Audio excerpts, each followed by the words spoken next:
Welcome back to First Year in Medical Device Sales. I am your host, Jacob McLaughlin, and I am so excited to be coming to you all today. Again, just to continue to provide you all value and encouragement. We were able to get a lot of good feedback from one of our most recent episodes where we were just making you guys have helpful tips and just sharing my experience with you all with difficult human beings and experiences in med device sales. And I wanted to continue to piggyback off that. And actually one of our members that we help break into med device sales, they asked, hey, could you make this episode for me? Because they're in their first couple of months and they're like, this would be extremely helpful for me. And so what the question that came into it is what I wanted to name today's podcast over is organizational tips in medical device sales. How do you come into medical device sales, stay organized, do stuff that's going to help you, but there's so much going on. And so that's what I wanted to make today's episode is things that I did that really helped me really succeed in my first year in medical device sales, and hopefully some tips that I can help you all with, and maybe some just like little bonus things that maybe help you get a couple more sales. Because I told her some of the things I did and she was like, oh, okay. So where I go for that is number one is just the biggest thing I'm going to always tell you guys with the organizational tips is remembering people's names. And I know when you're like, Jacob, what does that have to do with organization? Well, it's how you organize it. What I mean by that is putting it into my notes in my phone. Like your best thing is like, even with I have my tips on, I used my notes. If you come in here right now, it says I have over 1,000 notes. I'm also not somebody who deletes a lot of stuff, because I can go back and look at it. So many people try to always do so much writing down, or what everyone tries to do is memorizing, which almost never works. I never can remember anything. So it was always remembering names by putting them in my notes. And so if I talk to a scrub tech at Honor Health Shea, I was like, okay, Honor Health Shea, scrub tech, this date, their name, and some notes about them. Because again, I'm a person who could always remember the face, but I'm like, what's their name? It's because you guys are going to deal with a lot of different people. So for me, being able to do that was such a big piece, because 2, 3, 5 weeks later, when I would see that person, but I had to know, and I'm like, they have 2 kids, they talked about golf, and they have a dog named Sally. Okay, great. Now when I would see them, I'd go in and say hi, and then I'd be like, oh, just a second, act like I'm doing a little bit of work, and I would find their notes. And then I would be like, hey, how's Sally and the kids doing? And they'd be like, oh my gosh. And then it was just showing that I cared, right? So the first thing I was just going to tell you guys is if you don't use it, I know this may sound really simple, but using your notes app on your phone will be one of the best organizational things you can do, because it allows you to put it in. I would always title it, hey, here's the hospital, here's the account, here's the people, scrub tech, surgeon, whatever it is. There are certain things I did there. Number 2, I would use the notes for like when I'm talking to a surgeon and they told me things they liked, right? For example, I knew Dr. A used glove size 7. Sometimes if it was a different brand, they used this size. They liked radio station 1290 FM because it was this, right? Whatever it is. And so the reason I'm just saying that is because when you're doing that, that's what helped me make a big difference, because everyone's like, oh my gosh, how do you remember this? I just use my notes, right? When I could say to a scrub tech, what size of gloves does she wear? I'm like, oh, she wears size 7. They're like, oh my gosh, thank you so much. And then one of the biggest ones I had was one of my top doctors. She's amazing, but she had a very particular way of doing things. She wanted jazz music to be playing when she operated. That's what they love. And now, if you guys didn't know this, in the OR, a lot of times they'll play some music. A lot of surgeons are different, but like she loved having jazz music. But you cannot have any music going until she was already inside the procedure. So if there's any prepping going on, or she's trying to like dilate and get in to the cervix, no music, because it's a stressful time and it's what they got. But once she was inside the cervix and we were able to be inside the uterus when we were doing GYN, again, that was the division I was part of at Medtronic. But once we got in there, then she wanted music. And then what would happen is I would let the nurses know, I'd let the head nurses know, I would help kind of direct them to do some stuff. And then what would happen every single time, and it was hilarious, but every single time they would turn on the music, it was jazz. And guess what she said every time? Oh my gosh, amazing music today. And every single time, what do you guys think I did? Put it on the nurses. I said, yeah, these guys are the absolute best. They have really great taste. Or, oh my gosh, it's like they knew you were coming. Again, never taking credit, because what many reps will do is take the credit, be like, I remembered I did the stuff. Oh, I remember how much you like that, doctor. Well, great. But if I'm actually making everyone else's life easier and having a great experience, then everyone's going to enjoy me, right? So again, I would do that. And then the nurse I would give all the credit to, or the scrub tech would have stuff ready to go. We would have so many times we'd have to get everything prepped for the surgeon, but like I'd be like, hey, let's get everything primed, ready to go. So once the surgeon sits down, we literally give it to them and they're ready to go. Every single time that would happen, they would be like, oh my gosh, Jacob, you got everybody? And I'm like, oh, it wasn't me. They just are on top of it and had everything ready to go. Like they're the best here. Just so you know, they had nothing ready to go. I had to come in early and get them all ready. But again, it goes back to, I don't need to take the credit for them. I'm going to give the credit to the team and everybody here because we're going to make their life easier. So that's just something that I wanted to put in there is like, hey, hopefully that can be helpful, is like use your notes and do this stuff. Now, one thing I'll also just say, little detail, was me having like with our doctors, we used a lot of numbers. We would have intake and outtake of like the volume of the fluid that we would have come in. One of the biggest things that was always a win for me, and every surgeon loved it, was I would just write down all their numbers. Because what you have to think is all these doctors are going to be having to go document and do their notes later after the procedure. So for me, I would just go right in. I would be like, intake was this, outtake was this, deficit was this, total volume and time. And like for me, we would be able to show the time our blade ran. So then I would be like 2 minutes and 7 seconds. Why that was so big is like, if we're in a case for 35 minutes because of all these other things, and they complain about it, I'll be like, hey doc, did you know that the device only ran for 2 minutes? And they're like, wait, what? Oh my gosh. And then it just showed how good our stuff was. Plus, it let them continue to know like, oh my gosh, all this extra time was just other stuff. But again, just being able to hand stuff like that, my doctors, every single doctor I did that for, they loved it. They literally were like, you're the best rep I ever had. And I'm not kidding when I say that. Like, that's how I was able to take the lowest performing to top 10. They would say that. But again, guys, I'm sitting here telling you, I did nothing special. There was nothing crazy. It was just all I think about to every single person I come in touch with is, how do I make your life easier? How do I make the nurse's life easier? How do I make the scrub tech's life easier? How do I make the surgeon's life easier, right? When I'm doing that, we're going to have great cases. Again, when we're doing all of the things, and then when I get praise, I'm deflecting the praise because I don't need it as the rep. Who cares? Guys, like, let me just make your life easy. Push the pride away. Stop taking all the, oh, you're amazing. Put it on other people. You're still going to get paid. You do an amazing job, you'll get the commission check, not them. But you don't need to get praise at all times. It was like, no, the nurse is amazing. The scrub tech, this team's amazing. And then going back to what I've said earlier is like, there'd be times I did everything. I'd get stuff set up. I'd go run and grab saline bags. I'd go do stuff that wasn't my job. But going back to, how do I get the best possible outcome for the patient on the table? And when I did that, I would always leave and say, hey guys, thank you so much. You're the absolute best. I'll see you next time. And my whole conversation to you on that is, I left them feeling well. I've left them with a warm feeling of like, this rep really is nice. Even though they know I did all the work and they didn't half the time, but they would just know. And then the best thing I've said this on the podcast before, but the best compliment I ever got was one time I left a binder, which I'm going to go into in a second, in the OR. I went back to grab it. And when I walked into nurse and scrub tech had their backs turned to me, but they were talking about good things about me. They were complimenting me. And it was like one of the coolest moments for me, because I realized, hey, this is what truly matters. Because if you guys haven't been in this case, we've all most likely been in cases where another rep was there and then the nurse, the scrub tech, the surgeon are talking bad about that rep. And you never want that to be you. It's always, how can I be helpful? So number one is like remembering names, but if you can use your notes on your phone, it will be one of the biggest hacks to your life. Because again, also, if you put the account or date or whatever, you can literally go search it and you can find it really quick. So that's number one. Number two, this is just a little helpful tip for you guys. Taking pictures of the board. Now, let me make this really clear.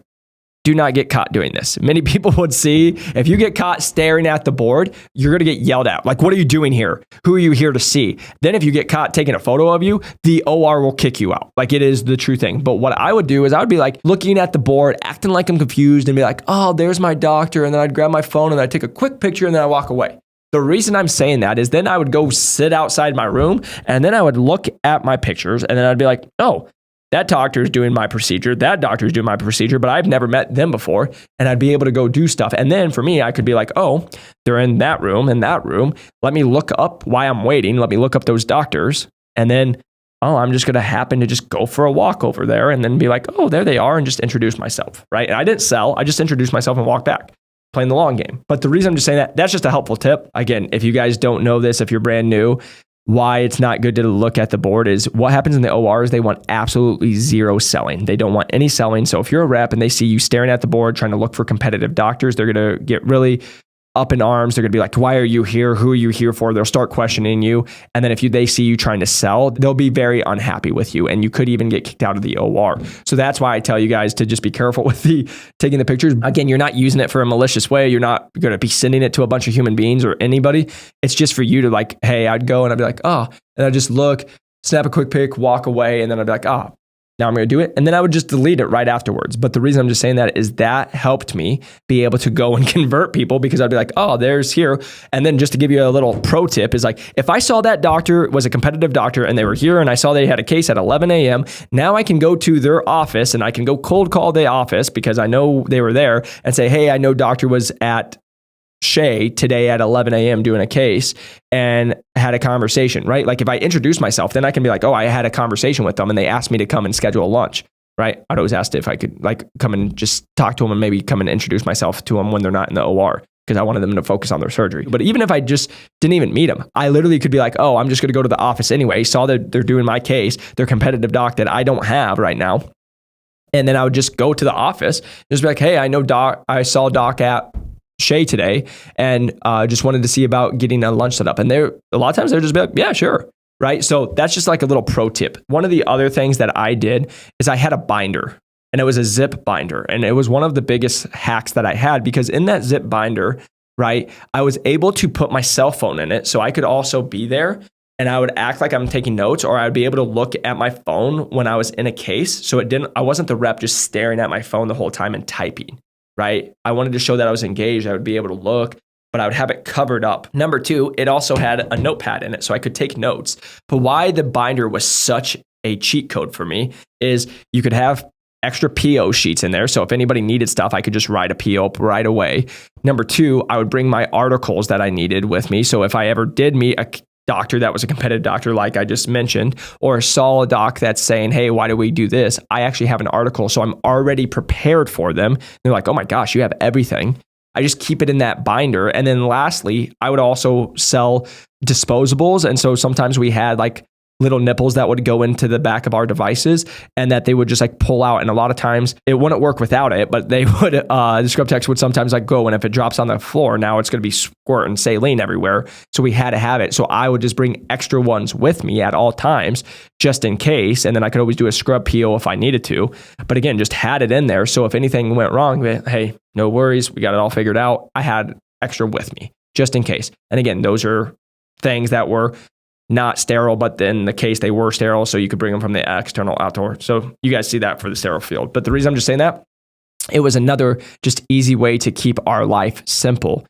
But being able to have that binder, I was able to put so much stuff in it that, like, again, if it was business cards, it was like articles, it was literally research, if it was able to be extra scrub POs, if it was just extra product that I could put in that was small enough, in that little zip binder, I could put my phone in there. A lot of times I just put my phone in and zip it. The reason I'm telling you that is, again, it was such a cheat code because I had everything all at once and I really didn't have to worry about bringing a lot of stuff in when I was the rep going. And especially if you're like myself, I was traveling to a bunch of different hospitals time and time again in a day, right? Different accounts. So now I just have my binder. My binder has everything I need, or the majority of what I need. And then everything else is in my car and trunk stock. We're good. Just having a binder, that will help you. And you can also take notes while you're in it. Again, if you don't want to do just on your phone, you can also like have handwritten notes. Or again, if they didn't have the card or I couldn't get anything, I always had a couple extra pens in there, because how many times has someone been like, do you have a pen? And then you give it to them and they're like, oh my gosh, thank you. Right? So just having some of these things will help you. One of the things I always tell people is emails for follow-ups. And one thing I was having the talk with that member that I've worked with is, again, just remember, guys, as you follow up on literally everything. Why do we do that? Is because you have to protect yourself. Also, the beautiful part of it is it's always time-stamped. So if you can't remember the last time you had a conversation with that person, just search the person's name and you can be like, oh, I talked to him August 2nd, right? Okay, great. That makes my life easier. But then you guys can also go see your conversation, then also just always protecting yourself, because people will not remember what you did for them last week. They'll remember it the day of, if you had to help them, save them, do whatever. But the next week, they already forgot about you. When you guys are going through this process, is that's why it's so important to document everything, because again, there can be things that come up from 3 months, 6 months, 9 months, or a week ago, and they'll be like, oh, I don't know about this. Or even when it comes to getting a deal done, you can be like, oh, I emailed you. And they're like, no, you didn't. And then when you can show them, they'll be like, oh, I guess you did, right? Because they're always going to say you haven't done certain things. But when I say emails for follow-ups, that means like I went and saw the materials manager that I have created a relationship in. When I left, I would be like, hey, it was great meeting with you. It was great seeing you. Glad to hear everything's going well. And we'll make sure to get you a PO for this 6 things we talked about by this date. Let me know if you need anything else, right? Like all this stuff. And I would just document it. So I always had a record. So there was nothing that could be said that I didn't do. After being in med device sales, one of the biggest things that happen is people not doing their job.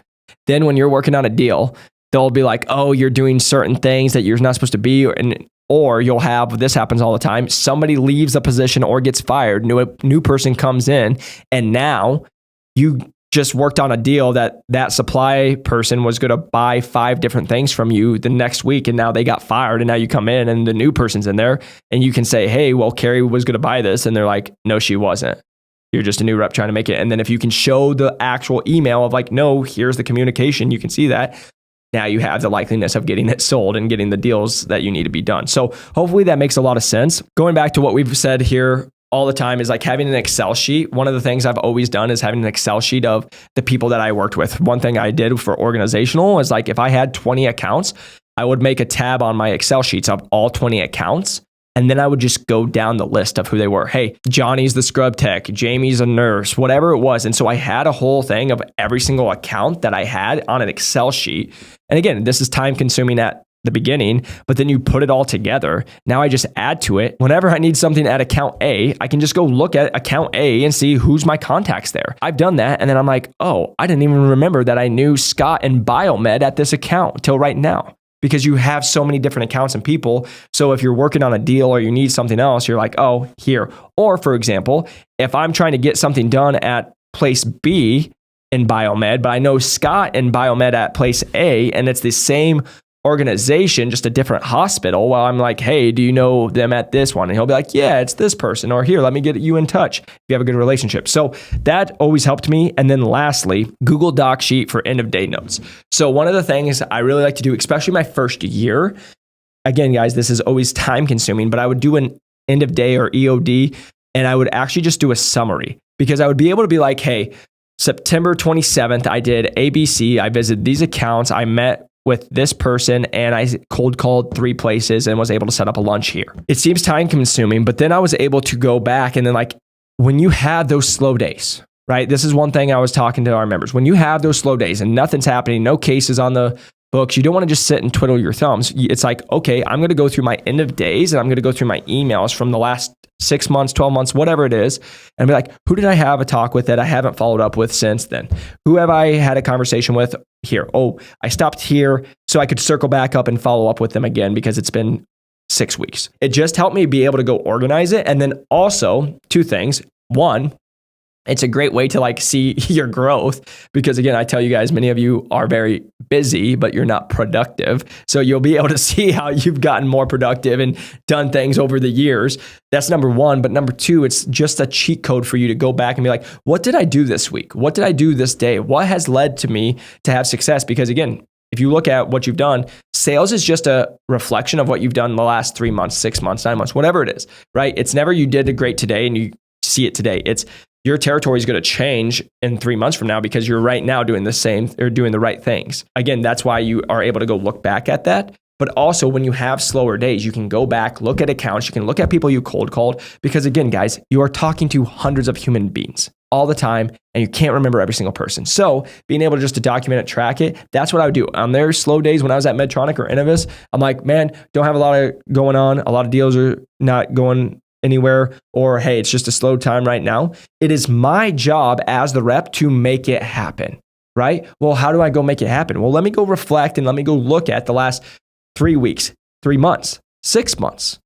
even 9 months, 12 months. And let me see conversations that I had that maybe didn't go anywhere. Like, who can I follow up with? Because again, I always like doing follow-ups every, 2 to 4 to 6 weeks. Okay, so I talked to this. Who haven't I talked to here? Who haven't I talked to here? When was the last time I stopped here? And then you can just continue to have touch points. Because again, if you're ever in sales, especially medical device sales, and sitting there and you're like, I have nothing to do, literally nothing, you are not doing your job, because there is always something to do. I literally just told this to Eric. When you're in sales, it's like running your own business. There is always something to do. The only conversation that we have is, where's the juice worth the squeeze, and what do you need to be doing? Because here's the thing I'll say.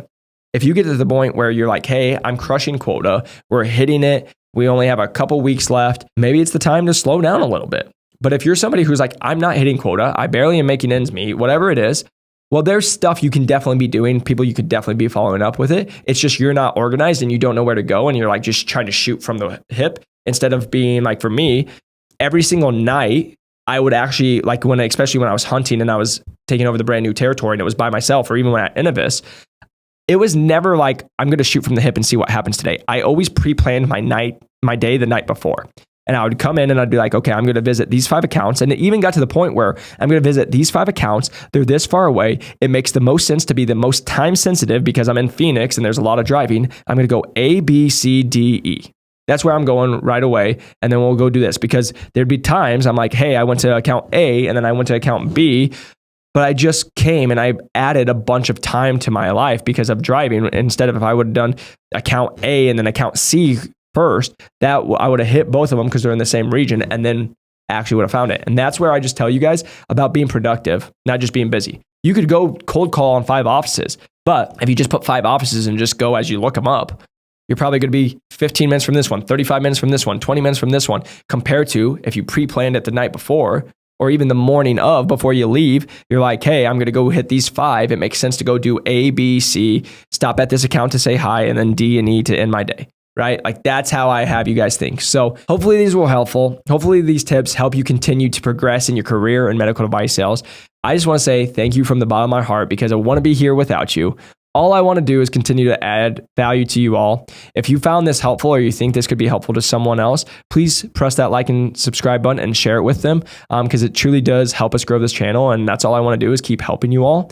But also just want you to know, if you are watching this and you want to break into medical device sales, or you know somebody, because you're in med device sales, who reaches out to you and wants to break into medical device sales, our average person is now breaking into medical device sales in 8.5 weeks at over $105,000. And it's the absolute best. And I'm always happy to jump on a call with you all just to answer any questions that you might have.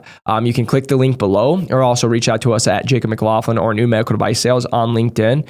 Always love having conversations with you all. But I just want you to know, don't need $1 from you, don't want $1 from you. All we keep doing is showing all the results, hundreds of testimonials, people on LinkedIn every single day, sharing them getting hired, sharing the text messages we get, because I'm just about providing value to you all, and I just want you to win. So I hope this was helpful. Until next time, keep crushing it, go hit quota, and I'll see you soon. Peace.